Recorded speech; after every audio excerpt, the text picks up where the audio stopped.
Hey STEM Lab, Mario here, or Mr. Santella here.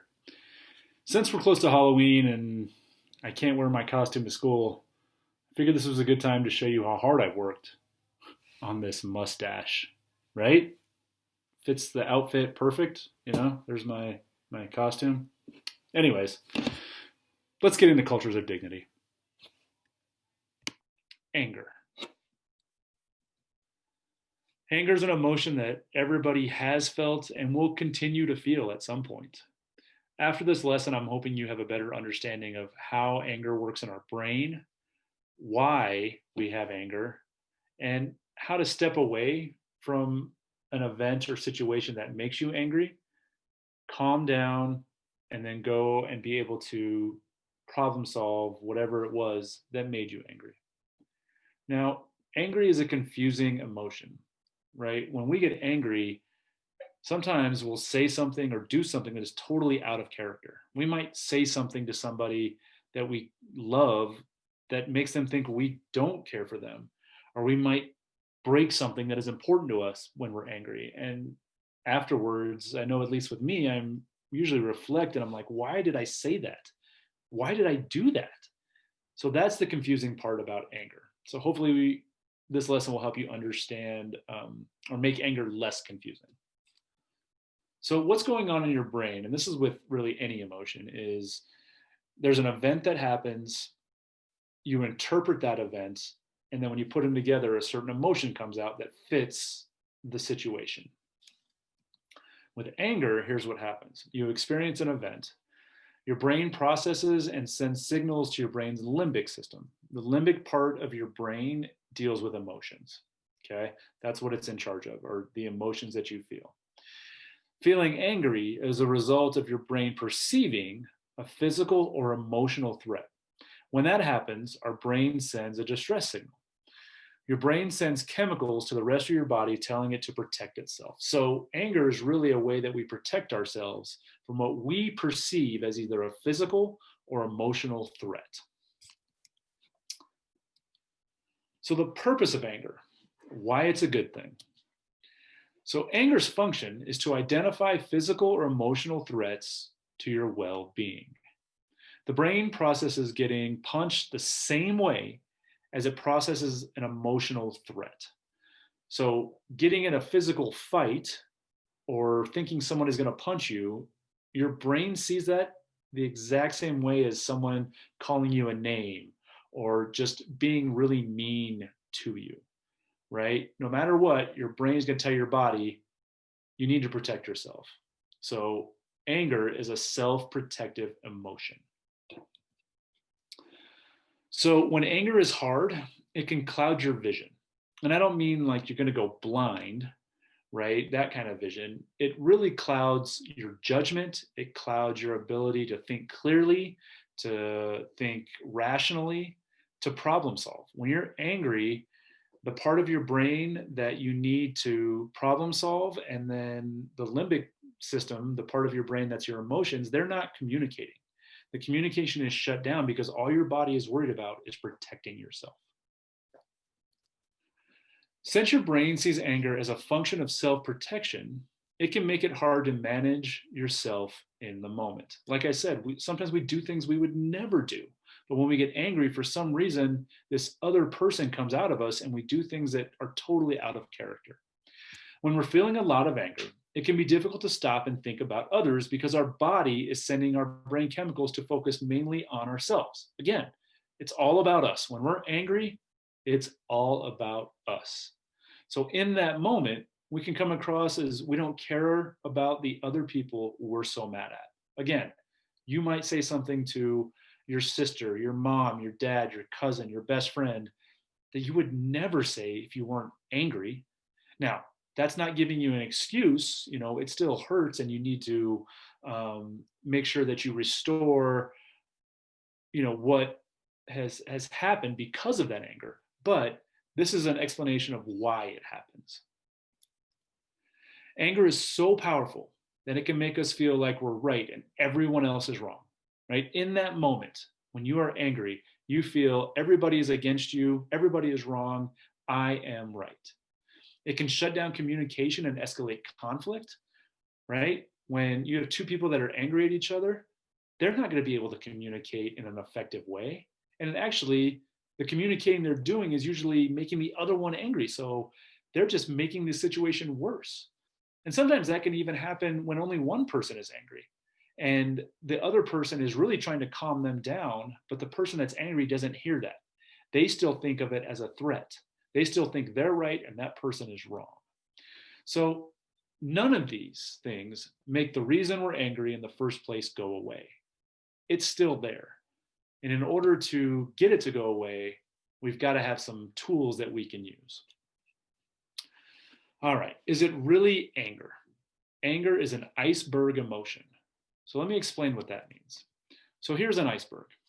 Now, you might have heard someone say, well, it's just the tip of the iceberg. Okay, well, what that means is you only see the top of an iceberg when you are in a boat, you're whatever, you only see the top of the iceberg sticking out of the water. But there's so much more to the iceberg. There's huge, huge, huge parts that you can't see. Anger is kind of that same way. When we're angry, the people around us only see that we're angry, when really what's below the surface or what's inside of us is the cause of the anger. And there's so much more to why we're angry. So anger is often not really about anger. Okay? Anger is the result of whatever else is going on. It can be about more vulnerable emotions that are harder to manage. To protect you from vulnerability, your brain can shortcut straight to anger. So anger steps in. Anger's like your bodyguard. When you have emotions that you don't know how to handle or you just can't handle in that moment, anger steps up and it's like, well, I'm going to protect you. I'm your bodyguard. So anger is not enjoyable, but it is definitely something that serves a purpose. It helps protect us. So here's another visual about anger. So you see anger is what you see above the water, but below the surface, maybe it's embarrassment, shame, humiliation, disappointment, guilt, hurt, sadness, anxiety, frustration, uncertainty, right? And there's many more emotions that it could be, where anger is really like covering those up.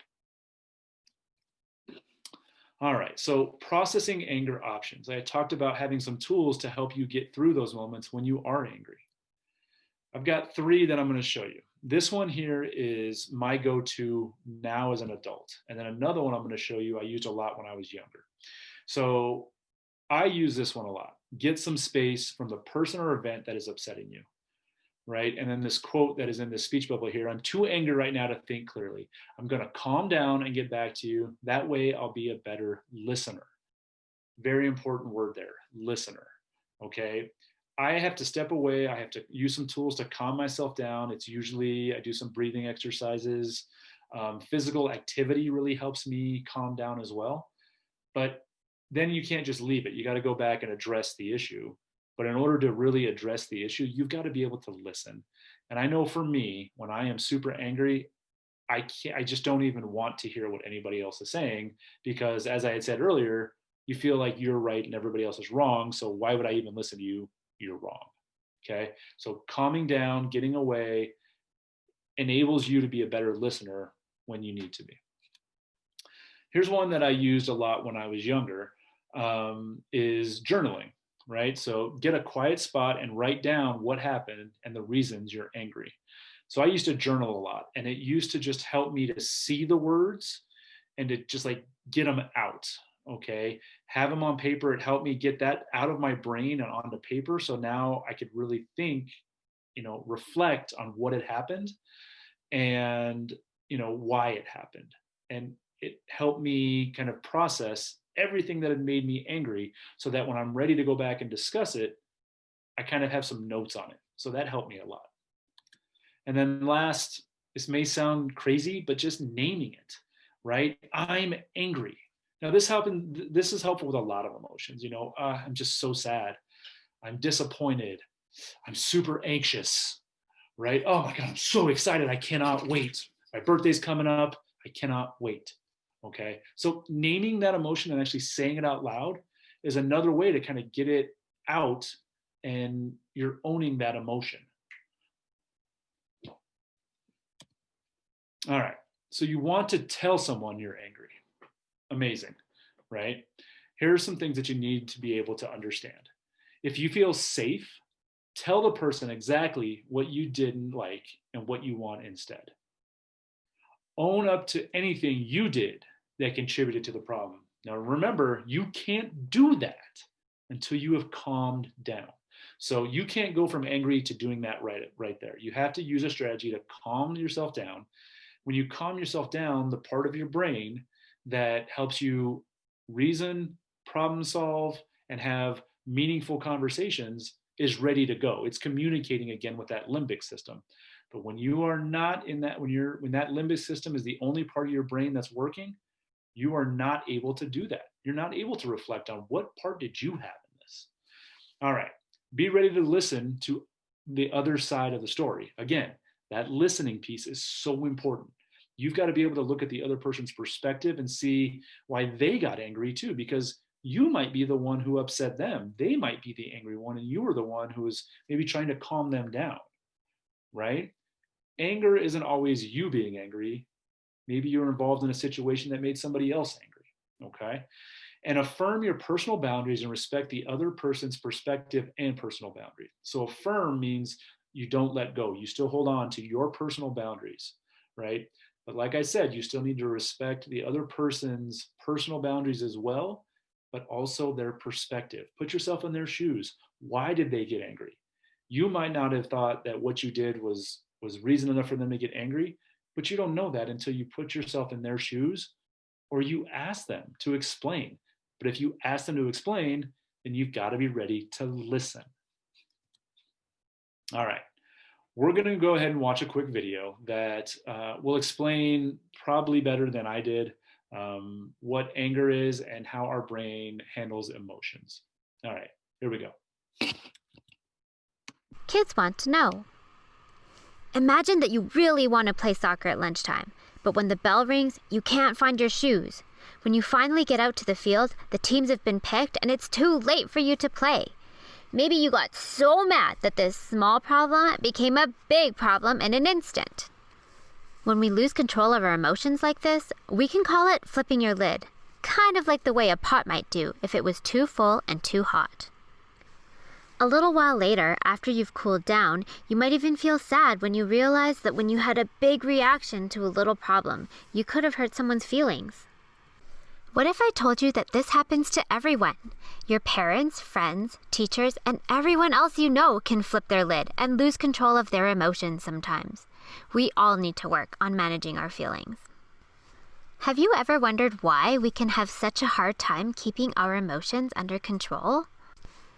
It can be really tough being a kid these days. There's just so much going on every day, at home, at school, even after school.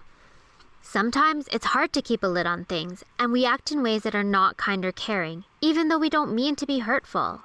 There are so many situations that we encounter every day that can cause our emotions to bubble up. Maybe you felt upset or frustrated when you were working on a problem or activity at school and just can't seem to get it right. Maybe something unexpected or embarrassing happened to you in front of your friends. Maybe you had something important to say, but didn't get a chance to say it. These and many, many more situations can cause both kids and adults to flip their lids. So why does this even happen? Well, it has to do with the way our amazing human brains work to help keep us safe. This is your brain, the part of your body that controls everything you do. Let's take a closer look at the parts of the brain and how they can work together to help us keep a lid on things. The brain is a pretty complicated organ, so we're going to use our hand to help us visualize what's happening up there. Let's imagine that our brain has an upstairs and a downstairs. Here, where our thumb is called the midbrain. This is where our emotions and memories are created and stored. Below that is your brainstem. The brainstem controls the things our bodies do that we don't have to think about, like breathing. It also controls our automatic reactions to certain situations. For example, if you touch a cup with hot tea in it and it's too hot, your downstairs brain feels the pain and will pull your hand away to stop you from getting burnt. It's an automatic reaction. You don't have to stop and think about what to do. Or imagine you're out on a hike and a bear wanders onto the path. Your brain doesn't stop and think, what kind of bear is it? Is it friendly? Your downstairs brain notices that you feel scared, it takes charge, and in a split second decides whether or not you should fight, fly, another word for run away, or freeze. Because of the way our downstairs brain reacts to these situations, we can think of it as our emotional brain, because it reacts instantly without needing to think things through. It's always ready to take charge in any situation to help keep you safe. So if this is our downstairs brain, then this part where the back of our hand and fingers are can be seen as our upstairs brain. It's called the cerebral cortex. This part of our brain helps us think logically, act with kindness, and think about how others might be feeling. It's also the problem-solving part of our brain. It helps us to think of possible solutions to a problem and decide which one is best. The upstairs brain is our thinking brain. Your upstairs and downstairs brain don't work alone. Your brain is set up so that the upstairs and downstairs brain can communicate with itself. It sends messages from section to section all the time about what our bodies feel and need. Let's take a closer look at our brain fist. Where our fingertips are is the logic and reasoning part of the brain that springs into action when we have a problem to solve, and usually it does a great job of doing it. But sometimes it can have a hard time solving a problem if the emotional brain and thinking brain can't communicate well enough.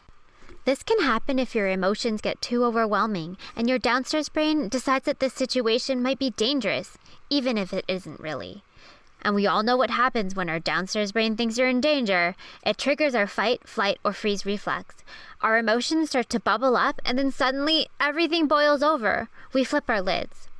This can look like a scary, angry reaction, or it might be crying or running away from a problem. Now that we've flipped our lids, see how far away our fingertips are from the midbrain? When our lids are flipped, our upstairs and downstairs brain can't talk to each other. Our emotions have become too strong and we can't think clearly and can't solve the problem in a peaceful way. So what can we do to stop us from flipping our lid? Well, it all starts with realizing that we're about to flip our lid, and then turning down the heat so it doesn't happen. Remember that soccer game we talked about at the beginning of the video, and you were really upset and didn't get to play? Maybe you felt your tummy rumble, or you felt your face getting hot?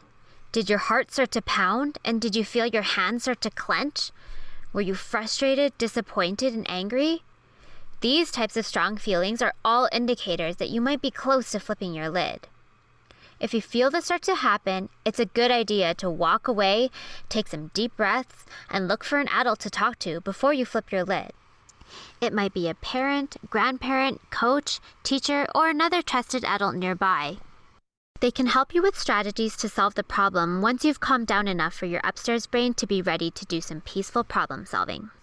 If you do flip your lid, those same trusted adults can offer you some time and space to cool down before you start to problem solve together. Once your upstairs brain is back in charge, you can share your story and get some help. Using I statements can help you to tell an adult what you need. I need a hug. I need you to listen to what I have to say. I need another chance. I need some alone time. I need a walk. I need you to see that I can do well. Learning more about the brain and how it works can really help us to understand our emotions and to be peaceful problem solvers. When we listen to our bodies and our brains, we can turn the challenges of being a kid into opportunities to learn and grow. Thanks for watching. Welcome back. I really like that video because it gives you a visual and a way to really think about and understand how our brain works, right? The fist. So you have the downstairs brain and the upstairs brain, and they have to be functioning, they have to be communicating. But when you blow your top, they're not. They're not even close to each other. I also like that video because it gives you some strategies to use after you're upset, right? Those I statements. And then another thing I wanted to talk about is ideally we would never get angry, right? We would use those clues to help us calm down. But that's not always going to happen. So just remember, being angry is a natural feeling that everybody goes through. And as much as we want to control it, we're not always going to be able to. Having the ability to get away or journal or own it, shout it out, like we had talked about, is very important but also reflecting on what happened and then going and making it right. And if you're the one who upset somebody, right, you have a role in that as well. If you were the one that was upset, you have a role in that as well. What I'm saying is you got to make sure that after an angry episode that you make an effort to repair whatever was broken. All right? Okay. Flipgrid. Google form. 3 questions. What is the purpose of anger? Meaning, why does our body get angry? What is our body doing? What is something new you learned about anger? And what are 2 strategies you can use to calm down so that you can problem solve the issue that made you angry? All right, scholars, have a great, great Halloween. Be safe, and I'll see you next week. Bye.